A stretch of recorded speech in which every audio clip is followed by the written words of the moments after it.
कभी सोचा है कि हमारी पृथ्वी असल में है क्या? ये सिर्फ चट्टानों और पानी का गोला नहीं है। ये असल में एक बहुत बड़ी जीती जागती मशीन की तरह है। एक ऐसा सिस्टम जो आपस में जुड़ा है और लगातार बिना रुके काम कर रहा है। आज हम इसी मशीन के पुर्जे खोलकर देखेंगे और ये समझने की कोशिश करेंगे कि ये काम कैसे करती है, इसके हिस्से क्या हैं और ये सब एक साथ कैसे फिट होते हैं। तो ये जो जीवन का पूरा खेल है ना, ये एक बहुत बड़े स्टेज पर होता है। इस स्टेज को हम कहते हैं जीवमंडल या बायोस्फीयर। इसके 3 मेन हिस्से हैं। स्थलमंडल मतलब हमारी जमीन, जलमंडल मतलब सारा पानी और वायुमंडल यानी हवा। जब ये तीनों मिलते हैं तभी जिंदगी के पनपने के लिए सही माहौल बनता है।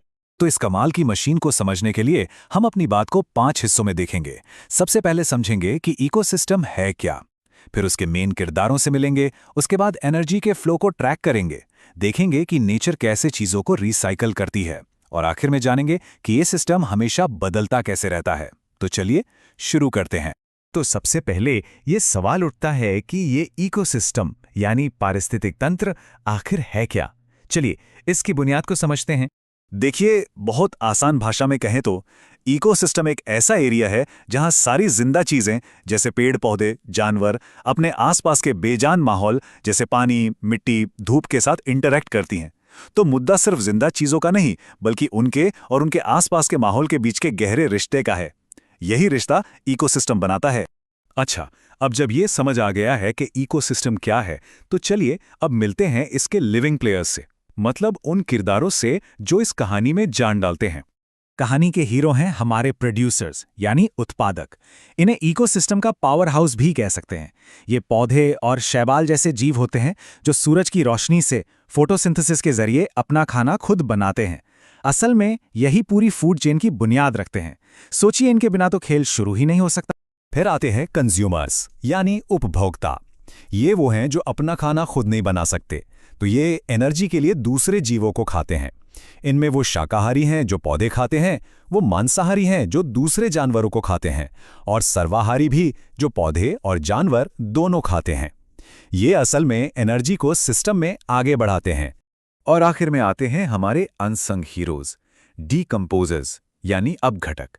ये नेचर की अपनी क्लीनिंग और रिसाइकलिंग टीम है जो पर्दे के पीछे काम करती है। बैक्टीरिया और फंगी जैसे जीव मरे हुए पेड़ पौधों और जानवरों को तोड़ते हैं और उनमें बंद जरूरी पोषक तत्वों को वापस मिट्टी में मिला देते हैं ताकि प्रोड्यूसर्स उन्हें फिर से इस्तेमाल कर सकें। तो इस तस्वीर में हम साफ साफ देख सकते हैं कि ये तीनों प्रोड्यूसर्स, कंज्यूमर्स और डीकंपोजर्स कैसे एक दूसरे से और अपने आसपास के माहौल से जुड़े हुए हैं। ये एक कभी ना खत्म होने वाला सर्कल है जो पूरे इकोसिस्टम को चलाता है और उसे बैलेंस में रखता है। ठीक है, तो अब चलते हैं अगले अहम हिस्से पर, यानी कि एनर्जी का फ्लो। आसान भाषा में कहें तो कौन किसको खाता है। अब यहाँ एक बहुत जरूरी बात समझनी होगी। देखिए, न्यूट्रिएंट्स तो सिस्टम में घूम फिर कर वापस आ जाते हैं, लेकिन एनर्जी का मामला अलग है। वो बस एक दिशा में बहती है, किसी साइकिल में नहीं घूमती। इसका मेन सोर्स सूरज है। प्रोड्यूसर्स इस एनर्जी को पकड़ते हैं और जब कोई उन्हें खाता है तो एनर्जी आगे बढ़ती है, पर हर स्टेप पर काफी एनर्जी गर्मी बनकर उड़ जाती है। एक मोटा मोटा नियम है कि सिर्फ 10% एनर्जी ही अगले लेवल तक पहुंचती है। इसका सबसे आम उदाहरण है ग्रेजिंग फूड चेन, जो हरे पौधों से शुरू होती है। जैसा कि हम यहाँ देख सकते हैं, घास की एनर्जी टिड्डे में गई, टिड्डे से मेंढक में, फिर सांप में और आखिर में बाज तक। इसका मतलब ये हुआ कि बाज तक जो एनर्जी पहुंची वो घास की एनर्जी का एक बहुत ही छोटा सा हिस्सा थी। पर कहानी यहीं खत्म नहीं होती। एक और बहुत जरूरी रास्ता है, डेट्राइटिस फूड चेन। ये मरे हुए ऑर्गेनिक मैटर से शुरू होती है। यहाँ केंचुए और बैक्टीरिया जैसे जीव मरे हुए पत्तों और जानवरों को खाते हैं और एनर्जी को सिस्टम में वापस लाते हैं। और आपको जानकर हैरानी होगी कि जंगल जैसे कई इकोसिस्टम में ज्यादातर एनर्जी इसी रास्ते से बहती है। और हाँ, एक और तरह की फूड चेन भी है, पैरासिटिक यानी परजीवी।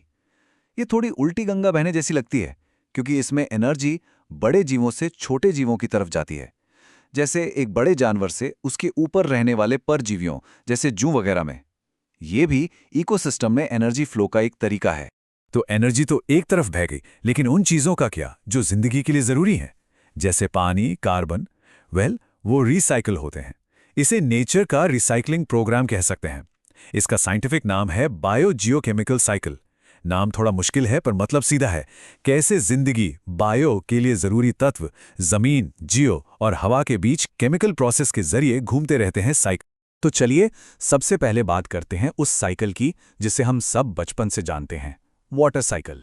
ये कहानी तो हम सबको पता है। सूरज की गर्मी से पानी समुद्र से भाप बनकर उड़ता है, ऊपर जाकर बादल बनता है, फिर बारिश या बर्फ के रूप में जमीन पर वापस आता है और नदियों से होता हुआ वापस समुद्र में चला जाता है।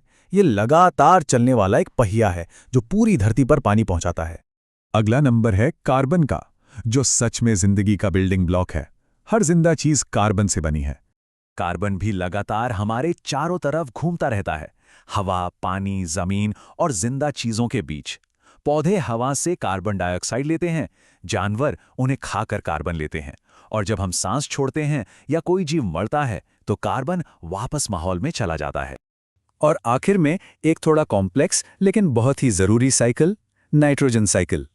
देखिए, हमारी हवा में ढेर सारी नाइट्रोजन है, पर पौधे उसे सीधे इस्तेमाल नहीं कर सकते। यहीं पर असली जादूगर मैदान में आते हैं, कुछ खास तरह के बैक्टीरिया। ये बैक्टीरिया हवा की नाइट्रोजन को एक ऐसे रूप में बदल देते हैं जिसे पौधे आसानी से सोख सकें। ये दिखाता है कि कैसे छोटे छोटे जीव पूरे इकोसिस्टम को चलाने के लिए कितने जरूरी हैं।